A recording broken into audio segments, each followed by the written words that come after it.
What's up?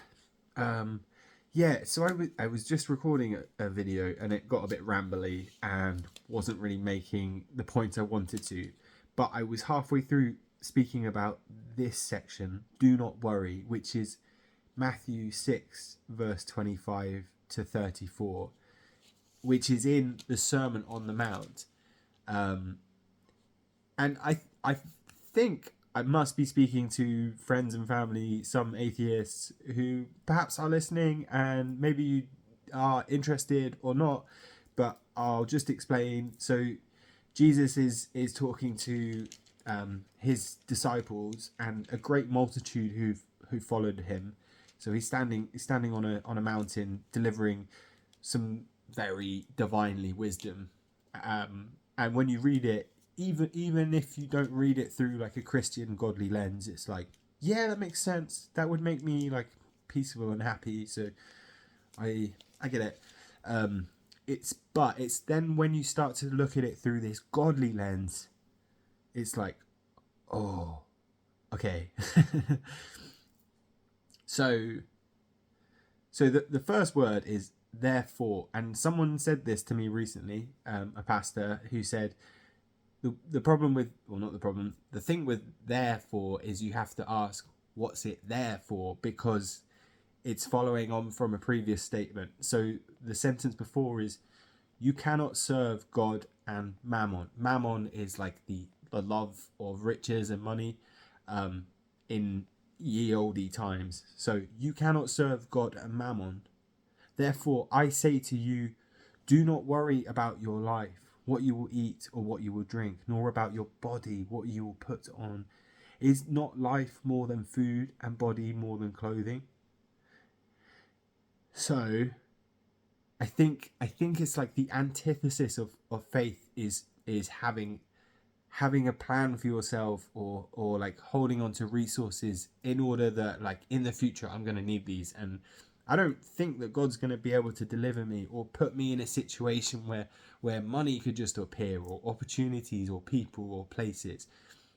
And but then at the end of this little segment it says, therefore do not worry about tomorrow, for tomorrow will worry about its own things. Sufficient for the day is its own trouble. And it's like, yeah, thank you. That's really good wisdom. No, like, God is saying that to you. It's not like it's not a friend with his arm around you. It's not a guy down the pub. Not someone you just spoke to on the train and opened up about your bad day. It's the creator of the entire universe, everything that's in it, from the cells right up to like the very atmosphere and the entire ecosystem and the biosphere and all of history and time, and then the interweb of everything that's ever occurred. He is saying, do not worry about tomorrow, for tomorrow will worry about its own things. Sufficient for the day is its own trouble.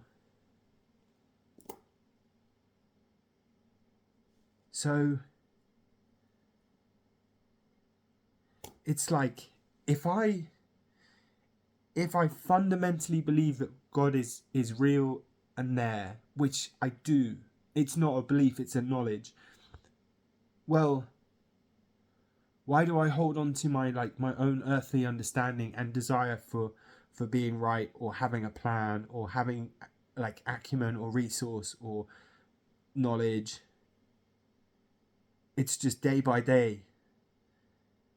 And if I start every day with just like checking into God, and then involving him in everything I do, literally everything I do, from like the most banal to like the most complicated, and everything in between, and then when I get to the end of it, I sit there and say, well, that was a waste of time. I like did this wrong, I did that wrong. Oh no, hang on, but I did do this, and like you were there with me, and I hope that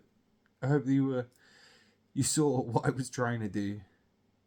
And the response is like, I'm God. Like, see everything. um And he does.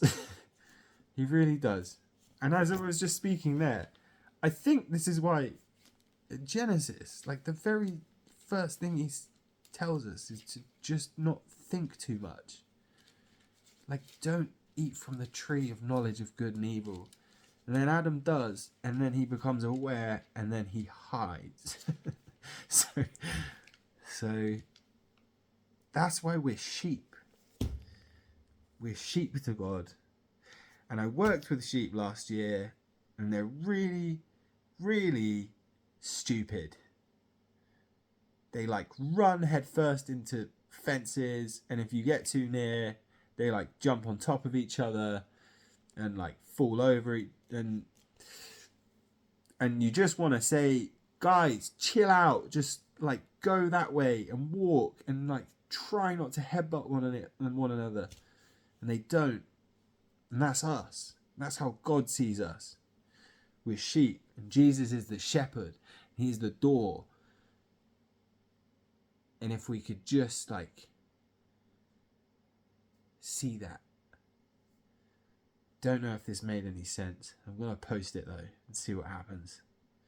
Basically, do not worry.